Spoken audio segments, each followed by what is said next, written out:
Hi, boys and girls. We're back in Mrs. Becker's kitchen because we're going to be scientists today.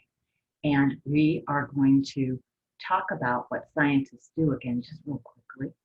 We know that scientists want to figure out why things are the way they are and how things work the way they do. So scientists make predictions. That means they guess what might happen when they do something.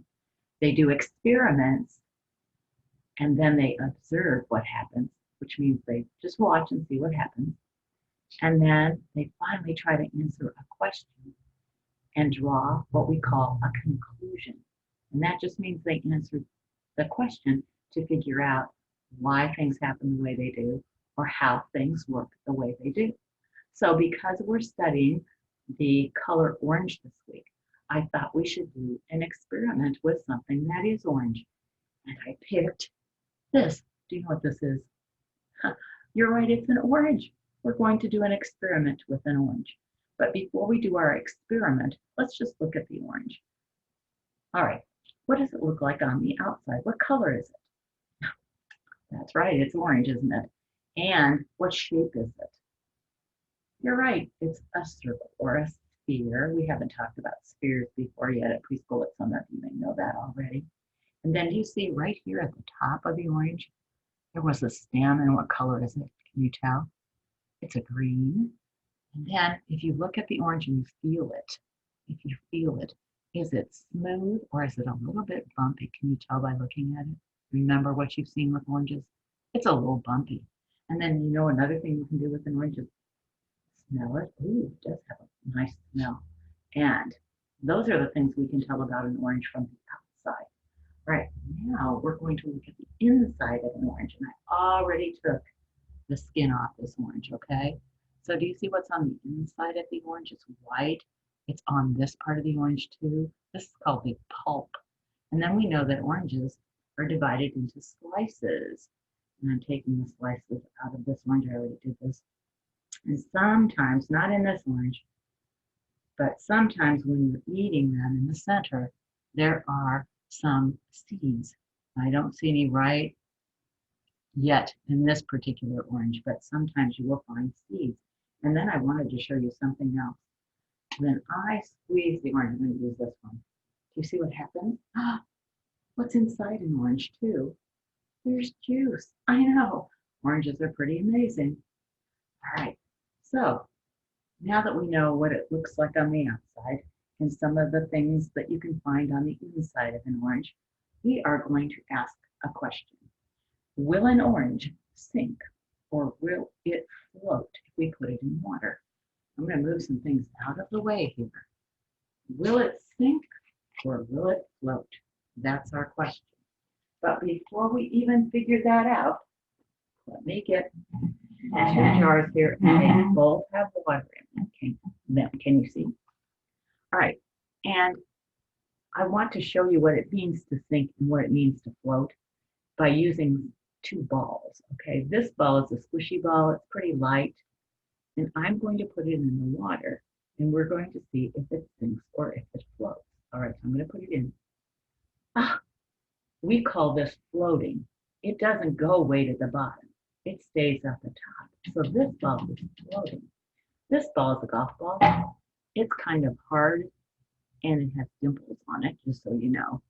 And I'm going to put it in this one and we're going to see if it sinks or if it floats.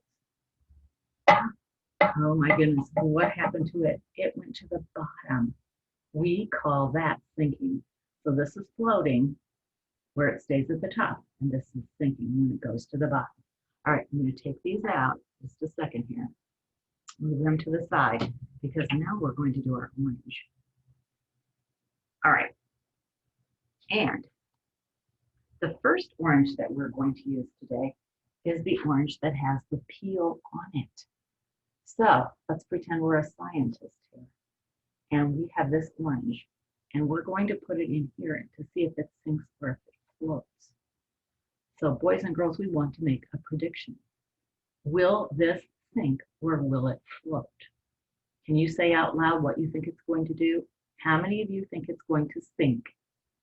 And how many of you think it's going to float? All right, And Mrs. Becker's done the experiment before, but just for fun. At the beginning, when I wasn't thinking about oranges too much and experiments, when I first did this a long time ago, I kind of thought, oh, I bet it'll sink. All right, so I'm going to say it's going to sink. And I could be right, I could be wrong. We'll see. And those of you who say it's going to float, you could be right, you could be wrong. We're going to find out. So I'm going to put it in here. Let's see what happens. Look at that. It's floating. It didn't go all the way to the bottom. Is that a surprise? Now, don't worry if you guessed that it was going to sink, just like Mrs. Becker. We were wrong, but it's okay to be wrong. That's how we learn.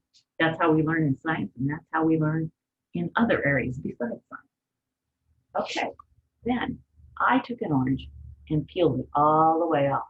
All right, took most of the pulp off and everything. Now the question is, will this orange that's been peeled sink or will it float? All right, will it sink or will it float? Now we want to make a prediction. All right, is it going to sink or is it going to float?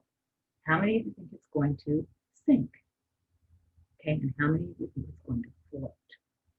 Okay, I'm not going to give anything away because Mrs. Becker has done this experiment before. So that was our prediction. Let's do our experiment and observe and see what happens. Oh my goodness, do you see the orange went all the way to the bottom? The peeled orange sank.